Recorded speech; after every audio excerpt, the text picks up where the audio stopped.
Donc bonjour à tous, Ghislain Remy, chargé de mission handicap auprès des étudiants de l'Université Paris-Saclay et référent local du projet Aspie Friendly pour l'Université Paris-Saclay. Donc aujourd'hui, dans une petite heure à peu près, je vais essayer de vous présenter un certain nombre de situations pédagogiques, de cas, dans lesquels les étudiants autistes sont confrontés, et pour essayer de vous montrer ce qui se passe et ce qu'il y a derrière, d'où viennent les difficultés que rencontrent ces étudiants autistes, et surtout comment les enseignants ou les autres étudiants peuvent réagir pour améliorer la situation. Donc typiquement, enseigner un étudiant autiste, ça nécessite de savoir quelles sont les particularités, quelles sont les difficultés que va rencontrer cet étudiant pour pouvoir adapter finalement le contenu des cours. Savoir par exemple qu'il faut mettre de l'implicite, éviter l'implicite par exemple, qu'il faut éviter les questions ouvertes, et que l'environnement finalement modifie beaucoup les capacités de l'étudiant autiste à réussir dans ses apprentissages.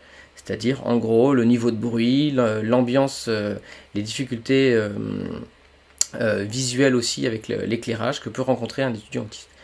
Donc à partir d'une petite dizaine de cas concrets, je vais essayer de vous expliquer un peu ces difficultés. Alors, on a essayé de faire quelque chose d'assez systématique pour vous aider à comprendre ça. Donc il y a une grille de compréhension par rapport à tout ce que vous a expliqué Patrick Champ dans la présentation précédente sur les particularités des étudiants TSA, autistes.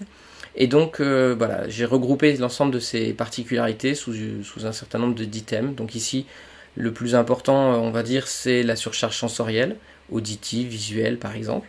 On parlera d'intérêt restreint, le fait de se concentrer spécifiquement sur un intérêt et ce qui fait aussi que il y a moins d'intérêt pour les autres. On parlera d'implicite qui est non compris. Donc typiquement le besoin d'expliciter les choses, les difficultés à comprendre le second degré aussi parfois. On rencontrera aussi des difficultés sur tout ce qui est organisation et planification, et ça c'est très très fréquent chez les étudiants autistes, et chez les jeunes étudiants surtout, ceux qui sont les premiers cycles, L1, L2, L3, avec des difficultés d'organisation. Alors le terme technique qu'on retrouve dans le vocabulaire spécifique, ce sont les fonctions exécutives, et puis le besoin d'avoir des routines aussi pour diminuer l'anxiété sur ce qui va se passer, comment ça va se passer. Voilà, on parlera d'analyse en détail, donc typiquement dans le vocabulaire aussi, ça rejoint des éléments comme la pensée en détail et la cohérence centrale. Donc le fait de se focaliser sur un élément particulier plutôt que d'avoir une vue globale et donc une compréhension instantanée de la situation, ce que permet de faire la cohérence centrale. Ensuite, on parlera de compréhension des autres. Le terme technique derrière, c'est la théorie de l'esprit, c'est le fait d'être capable de se mettre à la place de l'autre, de pouvoir percevoir ses émotions ou ses intentions. Et c'est des choses qui sont parfois difficiles pour les étudiants autistes, notamment sur la lecture des émotions du visage.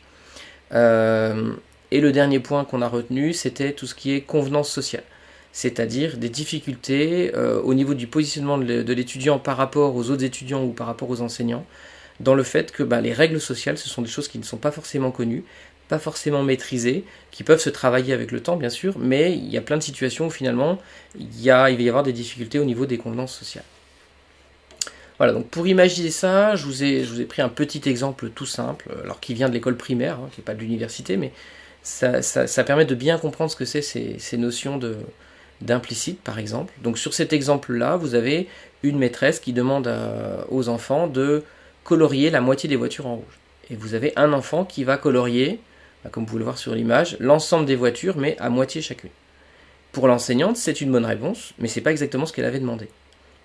Et donc elle le prend avec un peu d'humour, mais ici on se retrouve typiquement dans une situation où l'enfant autiste, et ça serait le même cas pour un étudiant autiste sur d'autres types de sujets, a des difficultés. Donc au niveau de la grille de compréhension, les éléments qui vont être intégrés dedans, c'est l'implicite non compris, parce que finalement le sujet n'est pas assez détaillé.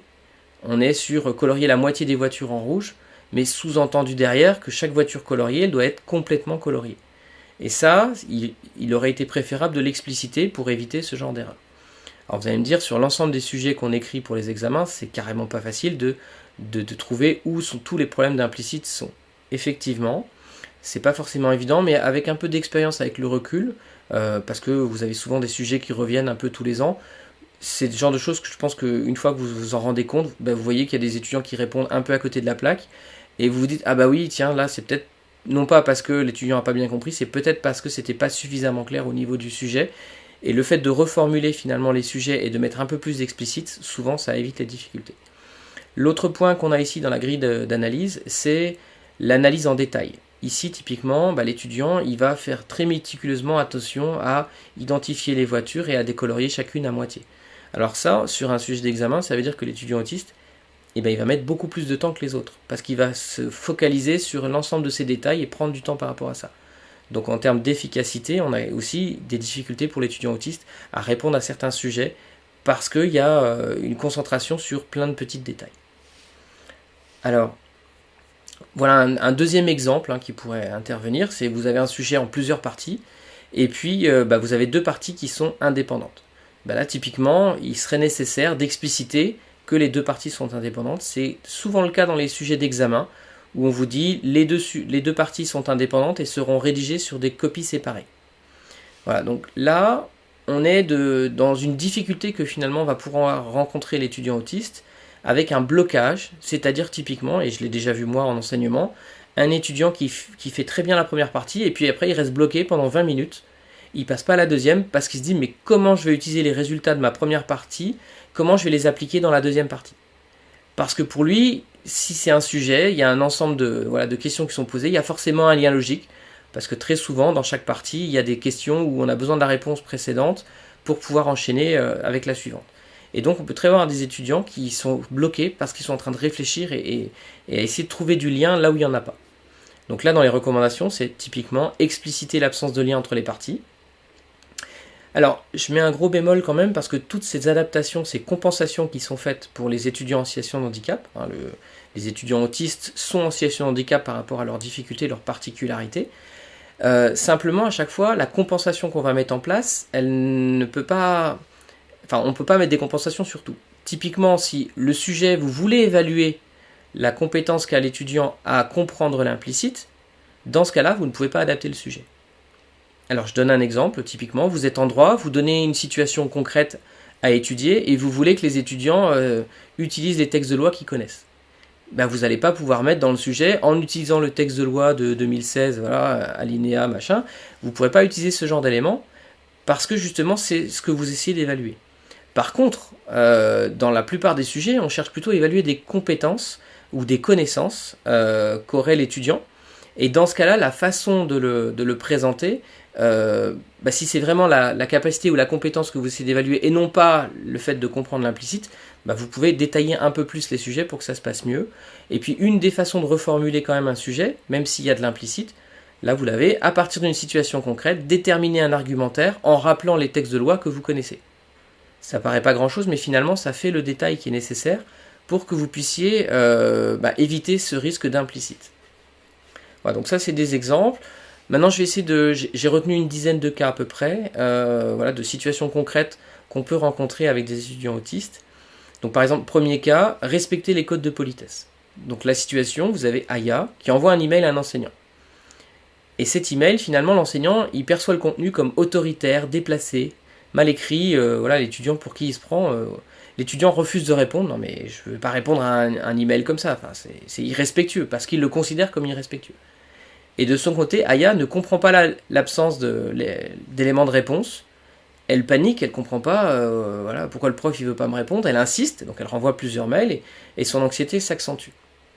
Donc là, vous avez deux visions de la situation, parce que l'étudiant ne perçoit pas du tout la situation de la même façon, et l'enseignant non plus. Alors en termes d'explication, qu'est-ce qui va se passer ? Si on prend la grille de compréhension, là typiquement, on a problème de compréhension des autres. Aya envoie un mail, et elle ne se met pas à la place du prof quand il le lit. Elle ne se rend pas compte que finalement, la façon dont elle l'a écrit, c'était peut-être un peu trop autoritaire, c'était peut-être déplacé. L'autre élément qui est vraiment plus important et qu'on rencontre souvent, c'est les problèmes de convenance sociale. C'est-à-dire la position que devrait avoir Aya par rapport à l'enseignant, la façon de lui parler, c'est pas forcément évident. Voilà, c'est des choses qu'on apprend aussi au fur et à mesure des années, et c'est des choses qui sont difficiles pour les étudiants TSA. Et donc là, quelque part, vous feriez la même chose avec un étudiant étranger. C'est-à-dire que vous diriez, bon, il ne connaît pas les codes parce qu'il est étranger, et donc vous auriez un peu plus d'empathie, un peu plus de compréhension et vous direz, bon, quand même, il ne doit pas savoir comment s'y prendre, et naturellement, vous lui permetteriez voilà, vous adouciriez la réponse, et vous pourriez peut-être l'aider à se positionner. Ben, c'est un peu la même chose pour les étudiants autistes. Hein, on est quand même dans du handicap invisible, et donc la première fois, on va dire, il faut laisser le bénéfice du doute, c'est-à-dire faire preuve de tolérance pour une première fois et expliquer les codes. Typiquement, dire dans votre email que vous n'avez pas aimé la façon dont il était écrit, que vous l'avez trouvé peut-être un peu trop autoritaire, c'est pas quelque chose que l'étudiant TSA va prendre mal.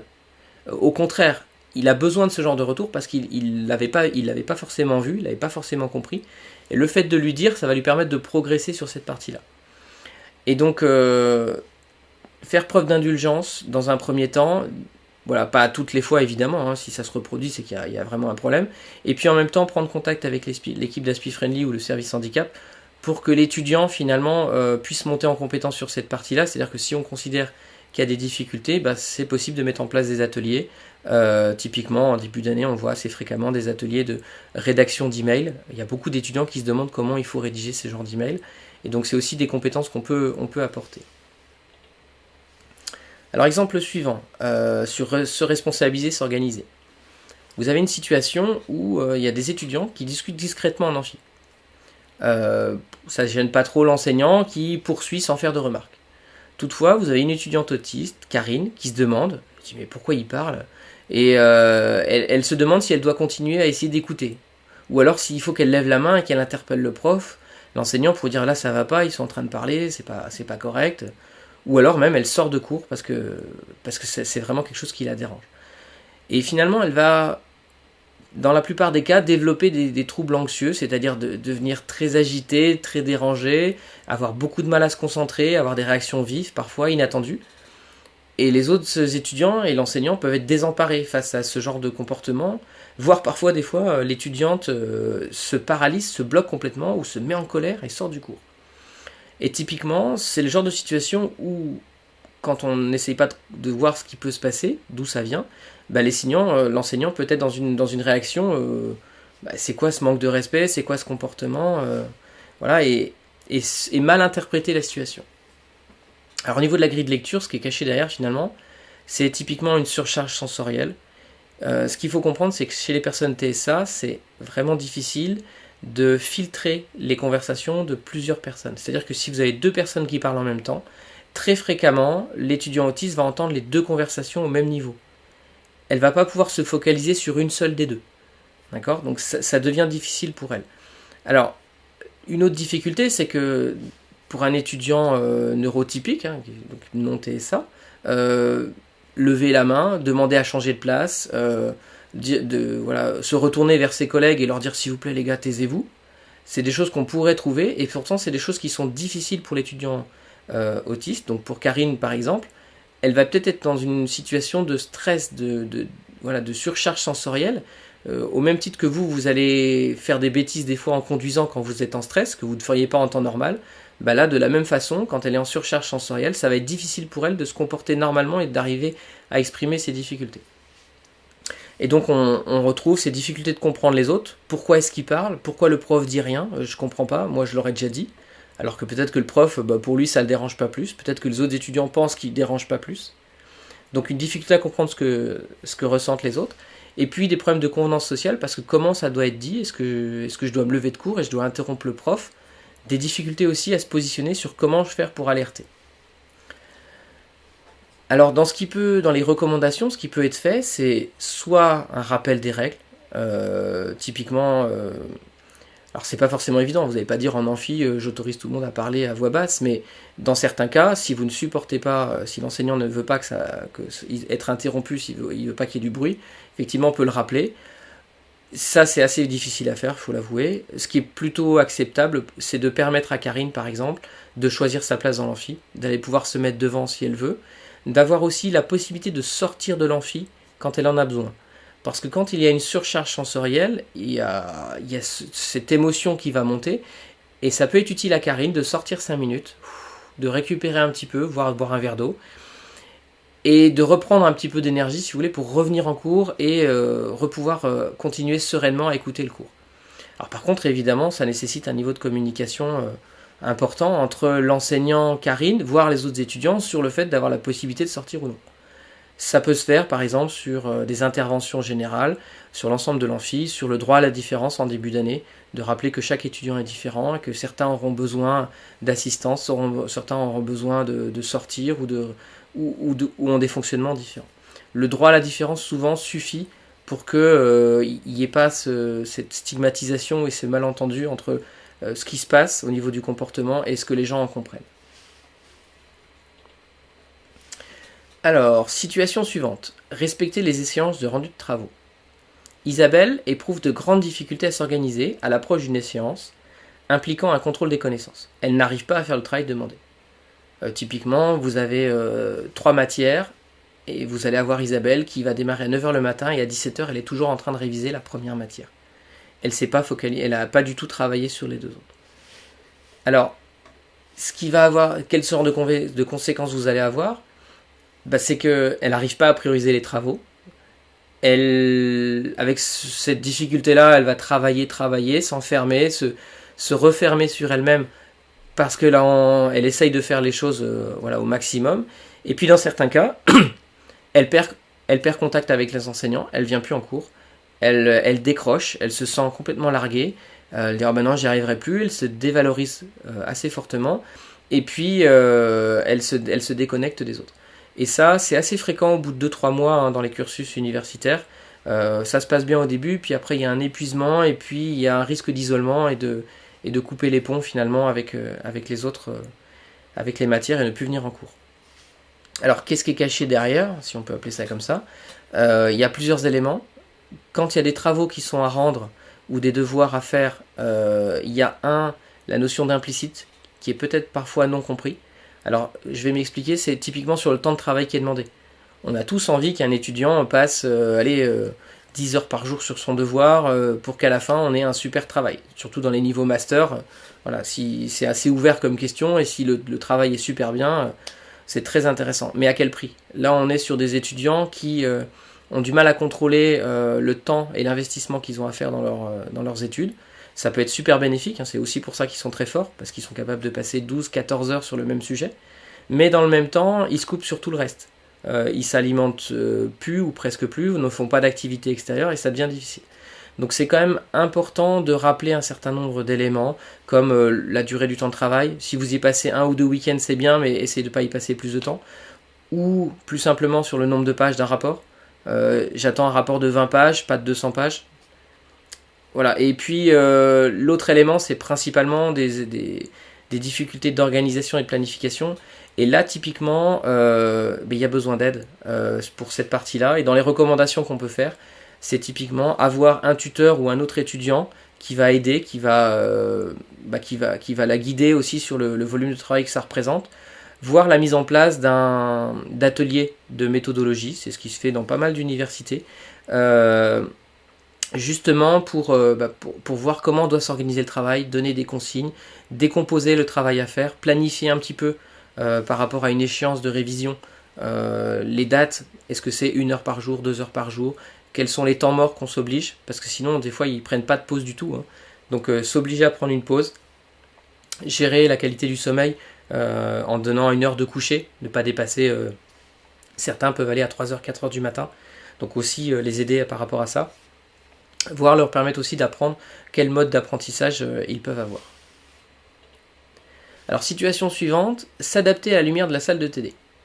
Donc ici par exemple vous avez soumis à des lumières, à des fréquences lumineuses particulières, typiquement les néons, voire quand ils clignotent même des fois, Yann a des difficultés à se concentrer. Il devient anxieux, a des réactions vives. Donc on retombe là dans les spécificités des surcharges sensorielles qui sont quand même un élément important pour les étudiants autistes. Ici, la difficulté, c'est que il va y avoir cette lumière qui est dérangeante. Il va y avoir aussi une réflexion assez approfondie finalement de l'étudiant sur pourquoi ça clignote, pourquoi c'est pas réparé peut-être. Tu mets le technicien peut-être qui passe le lundi, normalement il aurait dû le faire. Des fois, ça surcharge l'esprit de penser un peu en arborescence qui pose des questions et qui le stresse. Et puis ça peut être douloureux. Et ça, c'est un point qui est important. Et de nouveau, on se retrouve dans des situations où l'étudiant autiste a du mal à s'exprimer, à dire ce qui ne va pas. Et donc typiquement ici, il va quitter la salle sans explication. Et puis au niveau des autres étudiants et de l'enseignant, tout le monde va être gêné. Pourquoi il sort? Qu'est-ce qui se passe? Et ça génère en général des attitudes de rejet envers l'étudiant où on dit ouais, ça va pas du tout chez lui. Et finalement, il y a une exclusion naturelle. Donc le pourquoi, ici, on est sur une hypersensibilité à la lumière, avec quelque chose qui est très désagréable, qui fait mal. Et donc typiquement, cette surcharge sensorielle, c'est quelque chose qui va généralement induire des troubles du comportement, c'est comme ça qu'on les appelle, c'est-à-dire des comportements qui ne sont pas ceux qu'on aurait dû avoir pour une personne neurotypique. Donc ici, là où un étudiant dirait je suis dérangé par le nuon, est-ce que je peux changer de place? Est-ce que ça vous dérange si je mets des lunettes de soleil parce que je supporte vraiment pas la lumière? Ici, on est avec des étudiants qui auront des difficultés à exprimer ça, d'où la nécessité d'interagir avec l'équipe Aspie-Friendly ou le service handicap sur la mise en place d'adaptation. On est dans les problèmes de convenance sociale aussi. Comment arriver à le dire pour que ça se passe bien? Comment être bien perçu par rapport à ça? C'est quelque chose de difficile. Donc, alors, si on peut à l'université, on met une salle avec sans néon. Voilà, la réglementation maintenant, c'est sur des éclairages à LED avec d'ailleurs même un réglage du niveau de luminosité. Évidemment, c'est pas le cas partout. Il y a plein d'endroits où c'est pas possible. Une des solutions plus simples, c'est effectivement l'autoriser le port des lunettes de soleil. Alors évidemment, dans les salles de cours, ça demande une certaine communication entre les étudiants et l'enseignant, et enfin entre les autres étudiants aussi, l'étudiant et l'enseignant, notamment pour expliquer les particularités sensorielles. Donc le droit à la différence, ce genre de choses. Parce qu'en général, c'est des conséquences qui sont liées au TSA, et cette surcharge sensorielle induit des troubles du comportement qui induisent derrière une exclusion malheureusement des autres étudiants. Dernier élément, je pense, sur les surcharges sensorielles, s'adapter au bruit de la salle. Donc ici, vous avez une situation où il y a une ambiance sonore qui est importante, une ventilation, un grésillement de néon, du bavardage. Et finalement, Nicole, elle n'arrive pas à se concentrer. Et elle a des réactions inappropriées, elle s'énerve, elle saute de cours sans lieu de raison. Alors je vais te donner un exemple. Moi, j'aime pas prendre le RER, j'avoue que c'est difficile, les transports en commun, c'est souvent bruyant. C'est quelque chose qui est désagréable. Mais en général, je sais que ça dure pas longtemps et j'arrive à tenir par rapport à ça. Ici, on est sur un autre niveau. On est sur quelque chose finalement qui est... ça génère quasiment des douleurs. Cette surcharge sensorielle, ce bruit, ça génère des choses qui sont vraiment désagréables. Et quand vous avez mal, quand quelque chose vous dérange, généralement votre corps y réagit, vous réagissez d'une façon qui essaye de faire stopper ça. Et ça, c'est souvent des comportements qui sont inappropriés dans le cas des étudiants TSA, parce qu'ils n'arrivent pas à s'exprimer pour dire ce qui ne va pas. Donc, de nouveau, surcharge sensorielle et problème de convenance sociale. Alors, une des solutions pratiques par rapport à ça, c'est typiquement déjà une médiation, une discussion pour expliquer ce genre de problème, et l'autoriser finalement l'étudiante à porter un casque auditif. Alors, on n'est pas sur des casques anti-bruit, on est sur des casques thérapeutiques avec un filtrage des basses fréquences et des hautes fréquences, mais qui laissent passer la voix. Donc ça coûte assez cher quand même, c'est pas anodin, mais c'est des vraies solutions qui permettent aux étudiants de suivre les cours tout en même temps en éliminant basses fréquences et hautes fréquences. Et ça, c'est des choses qui finalement permettent à l'étudiant de pouvoir continuer à suivre les cours. Simplement, il faut qu'il y ait de la communication entre évidemment l'équipe enseignante et puis l'étudiant pour que ce genre de comportement soit accepté, le fait de pouvoir porter un casque auditif. Donc la prochaine situation pédagogique que nous allons aborder, ce sont les problèmes liés à l'échange, à l'analyse et le fait de confronter ces idées. Donc on a Oussama, qui est un étudiant TSA, qui refuse toute idée contraire et veut absolument convaincre son entourage du bien fondé de son avis. Donc les échanges avec les enseignants ou le groupe de travail sont difficiles. Donc on est typiquement là dans un TD où l'étudiant il voit une façon de faire et il pense que c'est la seule, ou du moins il montre aux autres que c'est comme ça qu'il faut faire et pas autrement. On a ça aussi dans les enseignements où il y a du projet, et puis on a le découpage des tâches, et on a Oussama qui dirait non, il faut faire de cette façon-là, il faut faire comme ça, et qui reviendrait plusieurs fois sur le sujet en disant il faut le faire de cette façon-là. Et ça, finalement, ça va mettre Oussama dans une situation délicate où il va être mis à l'écart par les autres étudiants et considéré comme obtus, voire dépourvu de la capacité de remise en question, ce qui est une qualité qui est pourtant fréquemment nécessaire dans les domaines de la recherche. Et donc cette attitude, c'est une attitude qu'on va retrouver à plein d'endroits différents, notamment dans les cours aussi, ou même dans d'autres échanges informels entre étudiants. Donc là, la difficulté que va rencontrer Oussama, c'est finalement ce qu'on appelle la résistance au changement. C'est quelque chose qui est très fréquent chez les personnes autistes et qui est finalement une façon d'appréhender les choses, voire une routine qui s'est mise en place pour le faire de cette façon-là et pas autrement. Et ce qui fait qu'après, c'est difficile au niveau de l'organisation et de la planification pour faire d'une autre façon. Et donc, Oussama va se retrouver dans une difficulté parce que son point de vue va être perçu de façon peut-être désagréable par les autres, et on va se dire, non, il n'est pas capable d'accepter de modifier son point de vue. Donc ici, on est à plusieurs niveaux. On est déjà en termes d'organisation et de planification. Il y a une routine qui est installée, une façon de penser, et une difficulté pour sortir de cette routine, pour aller sur une autre façon de travailler. Donc ça, c'est un premier point. Et ensuite, il y a des éléments d'interaction avec les autres. Typiquement, là, on a des problèmes de théorie de l'esprit, c'est-à-dire que Oussama va avoir des difficultés à se dire que les autres ne vont peut-être pas utiliser la même méthode que lui ou n'ont peut-être pas envie. Et donc une difficulté à comprendre que les autres n'ont pas envie de faire comme lui ou ne veulent pas penser comme lui. Après, le dernier élément, c'est la convenance sociale. Si Oussama répète de façon systématique toujours la même chose, il faut faire comme ça, il faut faire comme ça, il faut faire comme ça, c'est des choses qu'on ne fait pas, qui sont difficiles à accepter au niveau des convenances sociales.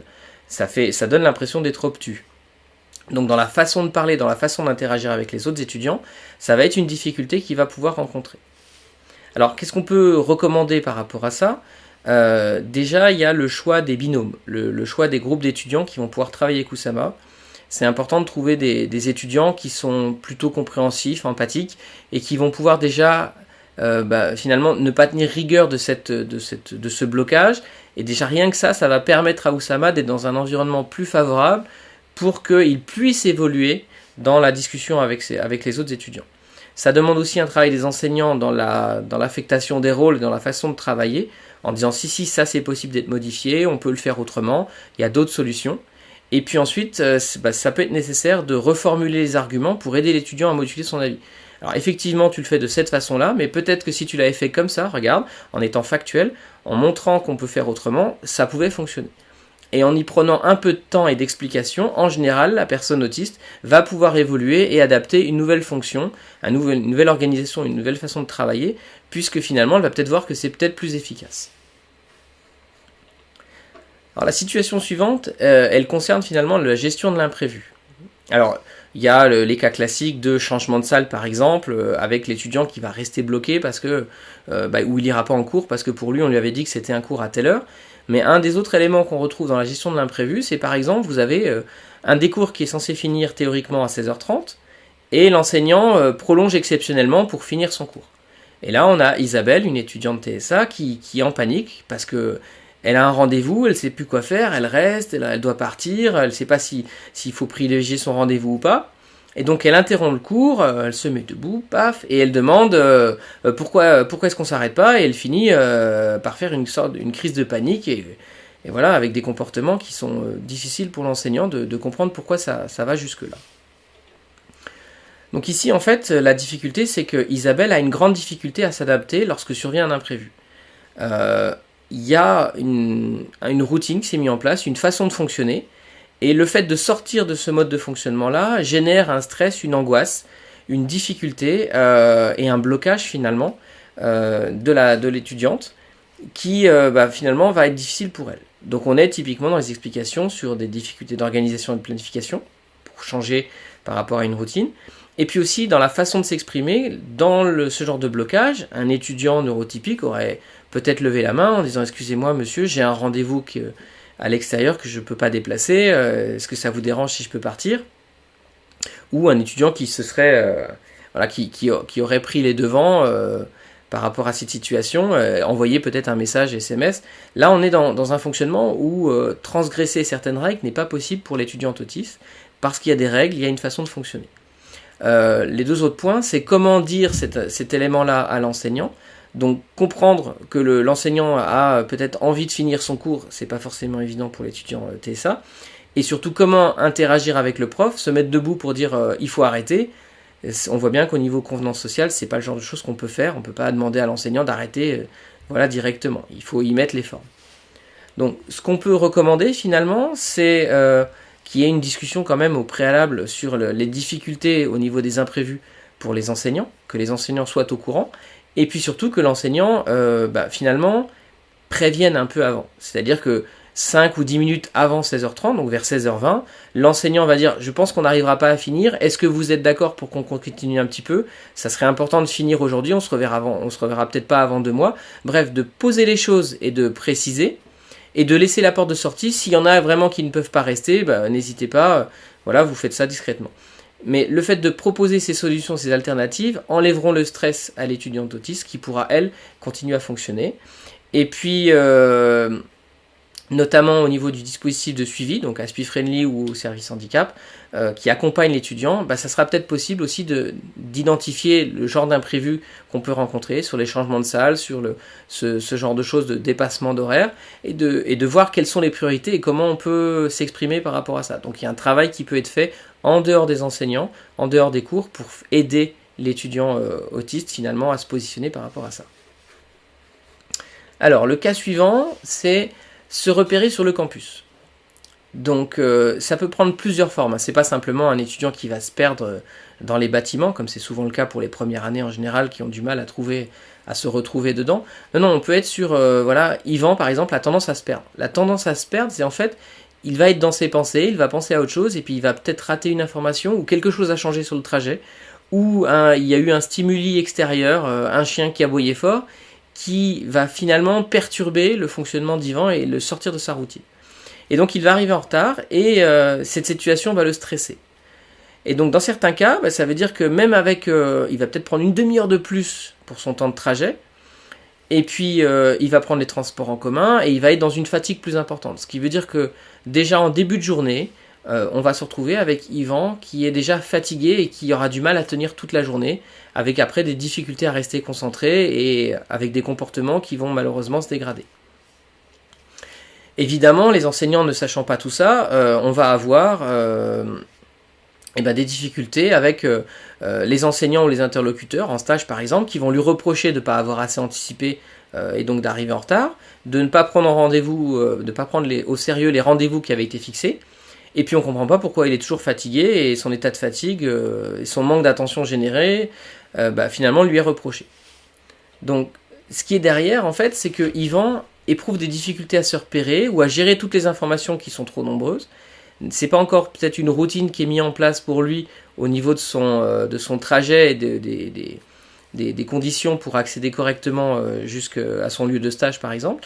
Et puis des difficultés aussi donc sensorielles et de planification qui vont se traduire finalement par une surcharge sensorielle. Donc là typiquement vous êtes sur un trajet qui va être anxiogène, parce qu'il y a beaucoup d'éléments de stimuli extérieurs, beaucoup de bruit peut-être, beaucoup de monde, c'est des difficultés à rester en groupe. On est sur des problèmes d'organisation et de planification, et avec peut-être des marges d'une demi-heure, 1 heure dans certains cas, avec une difficulté à comprendre les autres aussi. Pourquoi on lui reproche d'être fatigué, c'est pas évident pour lui, parce qu'il se rend pas compte que le fait d'être en retard et d'être fatigué, c'est quelque chose qui peut être désagréable pour les autres. Donc ça, c'est des choses où il va falloir l'aider. Alors le genre de recommandation qu'on peut avoir, déjà, donc l'équipe Aspie Friendly ou le dispositif handicap va pouvoir aider Yann dans des ateliers d'organisation, de planification, de méthodologie de travail, à établir un planning qui donne des repères, à définir une suite d'actions qui vont lui permettre de voir comment il faut faire pour changer les lieux, les modalités d'accès. Et puis on peut imaginer aussi d'avoir un tuteur, un étudiant de la promotion, qui va checker avec lui par SMS que tout va bien par exemple, ou lui donner des informations en cas de changement de salle ou d'informations pour lier au transport, voilà par exemple. Et puis surtout, il faut que les personnes qui interagissent avec Yann soient prévenues des particularités de Yann. Si effectivement il y a de la fatigue par rapport à ça, il faut peut-être prévoir aussi des temps de pause dans la journée où il va pouvoir récupérer des temps. Alors c'est des pauses plutôt où il y a moins d'interaction sociale, c'est surtout ça. C'est-à-dire qu'il y ait moins de surcharge sensorielle, où il va pouvoir ne pas être obligé d'être en permanence dans un open space avec tous les autres, par exemple en stage, ou d'avoir une salle de repos dans les établissements pour aller faire un quart d'heure, une demi-heure maximum, récupérer un peu d'énergie. Alors le cas suivant, c'est s'adapter aux diverses modalités pédagogiques. Donc ici, on a Michel qui doit participer à un travail en groupe. L'absence de règles claires, de répartition des rôles, d'organisation précise des tâches la perturbe. En fait, elle ne sait pas ce qu'elle doit faire, elle est un peu perdue, ça part dans tous les sens. Elle a du mal à cerner les personnalités et les intentions de ses partenaires. Ses réactions et son attitude peuvent paraître parfois étranges. Elle accepte de se surcharger de travail ou de prendre la responsabilité de tâches qui ne lui conviennent pas. Et dans certains cas, elle est perdue, elle ne sait plus quoi faire et peut se retrouver isolée ou exclue. Alors, pour expliquer un peu cette notion-là de surcharge de travail, d'accepter des choses qu'elle n'a pas envie de faire, c'est que dans certains cas, et on le voit malheureusement, il y a les membres du groupe de travail qui ne comprennent pas ses réactions et qui voient bien que finalement elle est un peu naïve, un peu fragile, ils se disent bon bah elle a qu'à le faire le boulot à notre place, et donc certains étudiants la surchargent de travail ou exploitent ses capacités particulières dans certains domaines. C'est-à-dire ah ben il est super fort pour faire l'analyse des données, voilà, ou d'aller chercher dans la bibliothèque toutes les infos, bah c'est elle qui va chercher les données. Et finalement on lui donne plus de travail que ce qui est, c'est pas équitable entre les différents étudiants. Alors ici, il y a plein de choses. Il y a de la surcharge sensorielle parce que quand vous avez un groupe d'étudiants qui parlent tous en même temps, c'est difficile pour l'étudiant autiste. Ça ne veut pas dire qu'il n'en est pas capable, ça veut dire qu'il va vite fatiguer. Et donc, soit il y a des étudiants qui sont choisis et parce qu'ils sont plus calmes, plus empathiques, on va dire, capables de s'adapter plus facilement à un étudiant avec un profil différent. Ça peut aider. Mais on voit aussi qu'il y a des problèmes d'organisation et de planification. Comme les règles ne sont pas clairement éditées sur qui fait quoi, quel temps de travail, typiquement on va se retrouver avec des étudiants qui vont travailler en groupe, mais finalement rédiger seuls leur partie, et puis sans interagir avec les autres. Ce qui n'est pas vraiment du travail en groupe. Enfin, il y a des difficultés à comprendre les autres, parce qu'ils ne se rendent pas compte finalement qu'ils sont exploités, ou qu'on leur dit oui, tout va bien, et puis que finalement ça ne va pas derrière, parce qu'ils ne sont pas contents de la façon dont ils interagissent avec l'étudiant autiste. Donc finalement, pour aider Michel ici, ce que peut faire l'enseignant, c'est travailler à la préparation en amont de la constitution des groupes, de bien choisir les étudiants, et puis aussi de bien définir les tâches de chacun, ou au moins de fixer un cadre pour dire aux étudiants de vérifier que l'affectation des tâches est à peu près régulière, qu'elle est adaptée à chaque personne du binôme et que ce n'est pas un seul qui fait tout le travail. Donc il est nécessaire finalement d'avoir un petit retour sur l'organisation du groupe. Ensuite, pour l'étudiante, elle a quand même besoin d'avoir un objectif clair et de savoir finalement que c'est organisé, que c'est calme, c'est investi, qu'il y a un groupe d'étudiants qui est adapté pour elle. Et ça, en général, en début d'année, les étudiants autistes arrivent assez facilement finalement à identifier 1, 2, 3 étudiants qui sont compatibles, ASPI compatibles, on va dire, avec lesquels ils se sentent le mieux. Et généralement, il faut plutôt appuyer sur ces groupes-là plutôt que d'imposer des groupes dès le départ. Alors, l'avant-dernier cas, c'est s'investir sur des sujets variés. Donc ici, on a une situation où Noah présente des intérêts spécifiques. C'est-à-dire, en gros, il aime quelque chose à fond et c'est quelque chose qui vire à l'obsession. Typiquement, il est peut-être passionné de mathématiques, mais certains sujets de mathématiques, et il va peut-être travailler 12 heures par jour sur ces sujets-là, parce que ça lui plaît beaucoup. Mais dans le même temps, il a aussi un manque d'intérêt et d'investissement sur les sujets qu'il ne considère pas d'intérêt. En gros, voilà, peut-être qu'il adore les maths, mais que la physique, c'est pas son truc du tout. Et dans ce cas-là, ça va le conduire à rencontrer des difficultés pour se concentrer dans ce cours-là. Et ça veut dire que finalement, ça n'a aucun intérêt pour lui, et donc il va faire autre chose. Et quand il fait autre chose pendant les enseignements, par exemple lire un livre, ça peut être effectivement très déstabilisant pour les enseignants, et qui vont certainement mal percevoir la situation. Et donc cette tendance à se focaliser sur un sujet récurrent peut également déranger les cours ou altérer les relations sociales hors enseignement, parce que forcément, vous allez avoir un étudiant qui va se focaliser sur ses obsessions. C'est comme ça que dans certains cas, les enseignants considèrent l'étudiant autiste, et puis qui ne s'investissent pas assez dans le domaine, et les autres étudiants sont lassés par toujours entendre la même chose. Ils en ont marre que ça soit toujours ramené à son truc, et donc ils s'éloignent, l'excluent, voire se moquent de lui. Et au final, on a un étudiant, Noah, qui se sent incompris, rejeté et qui s'isole. C'est généralement dans ces cas-là qu'arrivent des pathologies au niveau de la santé mentale, avec des dépressions qui ne sont pas liées à l'autisme directement, mais plutôt qui sont des conséquences de la situation que vit l'étudiant autiste et qui le mettent en difficulté. Donc ça, c'est des choses sur lesquelles il faut être vigilant au bout de 2-3 mois après le début des cours à l'université, qu'il n'y ait pas un risque d'isolement de l'étudiant par rapport aux autres étudiants. Alors, ici, en termes d'explication, je pense que vous l'aurez deviné, on est typiquement sur les intérêts restreints. On est sur la difficulté à comprendre les autres, parce que les autres, finalement, l'étudiant autiste se rend pas compte qu'ils n'ont pas le même centre d'intérêt, qu'ils ont peut-être pas envie d'entendre pendant 2 heures des explications sur un sujet qui les intéresse pas. Et puis on est aussi sur des problèmes de convenance sociale, parce que comment interagir avec les autres, leur dire qu'il a envie de parler avec, et que les autres n'osent pas peut-être pas lui dire que ça les intéresse pas, et ça devient vite compliqué. Alors, quel genre de recommandations on peut faire au niveau vraiment de la compétence du centre d'intérêt spécifique, très souvent on peut montrer à l'étudiant Noah que ses compétences qu'il a appris dans son domaine, par exemple de lecture, d'analyse de données, d'identification de plein de sujets qui tournent autour de son sujet, ces méthodes-là, c'est des choses qu'il peut utiliser dans d'autres domaines et qui vont lui servir. Et le fait de lui montrer ça, ça va lui élargir le champ des possibles et ça va lui permettre finalement de travailler sur les matières sur lesquelles au départ il n'avait pas d'intérêt. Donc il ne l'intéressait pas a priori.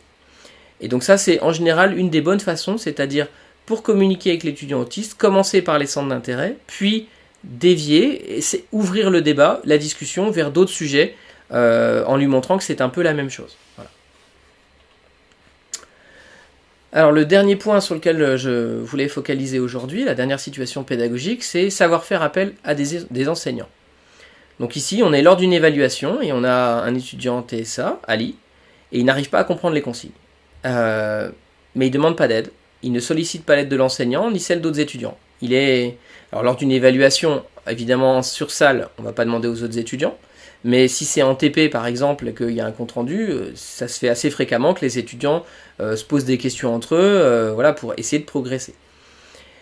Mais ici, on est dans le cas où un étudiant, finalement, le fait de ne pas savoir, il va être anxieux, il va être paniqué, et finalement, il va même ne rien rendre. C'est-à-dire, il ne rend pas de travail attendu. Et il va même des fois procrastiner, c'est-à-dire passer des heures, et puis ne pas faire la rédaction, parce que finalement, c'est pas possible. Donc ici, il peut y avoir plusieurs éléments. Ali a des difficultés à cerner les intentions et les attentes. En gros, il ne sait pas comment poser la question à son enseignant, comment l'interroger pour demander de l'aide. Est-ce qu'on peut, est-ce qu'on peut pas? On a dit qu'une évaluation, par exemple, en salle, on ne doit pas faire de bruit, donc je ne peux pas lever la main et demander quelque chose à l'enseignant. D'accord? Parce qu'il y a la règle d'un côté qui dit on ne doit pas parler, et puis il y a de l'autre le besoin d'avoir une information. En plus, dans certains cas, on a aussi des étudiants qui disent « Ah oui, mais si je demande maintenant, ça empêchera les autres d'avoir du temps avec l'enseignant, il ne va pas pouvoir expliquer. » Donc le fait de poser des questions, ça enlève du temps pour les autres étudiants pour apprendre des choses aussi. On a certains étudiants autistes qui malheureusement se positionnent comme ont une perception qui fait qu'ils ne veulent pas interroger pour ne pas déranger les autres non plus. Donc ça fait beaucoup de choses. Là, typiquement, on a de l'implicite qui est non compris. Est-ce que j'ai le droit ou pas de poser des questions? Donc là, c'est des choses qu'en début d'examen, par exemple, ça peut être rappelé. Donc normalement, vous n'avez le droit à aucun document, vous devez rester calme et silencieux, mais si vous avez une question, vous levez la main. Ça paraît évident, et pourtant ça ne l'est pas pour un étudiant autiste, c'est important de le rappeler à chaque fois. Ensuite, en termes d'organisation et de planification, le fait de ne pas savoir comment faire pour s'organiser ou d'avoir une planification par rapport à son travail, c'est-à-dire que normalement on prépare et puis on doit rédiger, et s'il y a un problème on peut poser une question par mail par exemple, si c'est un travail à faire à la maison. Ça c'est des choses en termes d'organisation que peut-être l'étudiant n'a pas. Compréhension des autres, est-ce que c'est grave si je pose une question? Est-ce que ça va poser un problème? Finalement l'étudiant autiste ne se met pas à la place de l'enseignant. Est-ce que c'est... Comment va percevoir l'enseignant si jamais il pose une question? Dans la plupart des cas c'est pas très grave pour l'enseignant. Ça peut l'être pour Ali, pour notre étudiant autiste, qui lui va peut-être se dire « Ah oui, mais non, mais peut-être ça va pas le faire, il va m'en vouloir. » Et enfin, les convenances sociales, parce que finalement, il rend rien et puis il n'interagit pas. Donc finalement, il n'y a pas d'interaction comme l'aurait fait un étudiant neurotypique classique, de poser la question et d'avoir cette réponse. Donc ici, en fait, ce qui est important, et je le redis, c'est qu'il y ait de la communication entre l'étudiant et ceux qui le suivent, donc l'équipe Aspi Friendly, le service handicap, ceux qui sont en charge finalement du suivi de l'accompagnement, pour dès le début de l'année, avoir une rencontre avec l'équipe pédagogique, pour préciser un peu les particularités de l'étudiant autiste, et pour mettre en place un réseau, une façon de communiquer en cas de problème sur comment ça peut être fait. Dans le même temps, il faudra qu'il y ait un travail qui soit fait avec l'étudiant pour lui rappeler les éléments, les consignes, pour que finalement il s'adapte et qu'il puisse faire des remontées de temps en temps, c'est-à-dire des points assez réguliers, pour voir ce qui va et ce qui ne va pas et ce qui l'a dérangé. Le fait d'avoir une communication en direct avec l'étudiant, un pour un, et non pas en groupe, non pas dans un environnement où il y a tous les étudiants à côté, mais peut-être de façon un peu plus isolée, va faciliter finalement la remontée d'informations, l'explication que pourra donner l'étudiant autiste sur les difficultés qu'il rencontre. Donc voilà, donc j'espère que l'ensemble de ces cas ont pu vous donner quelques pistes. Voilà, n'hésitez pas à poser vos questions, nous resterons à votre écoute. Merci.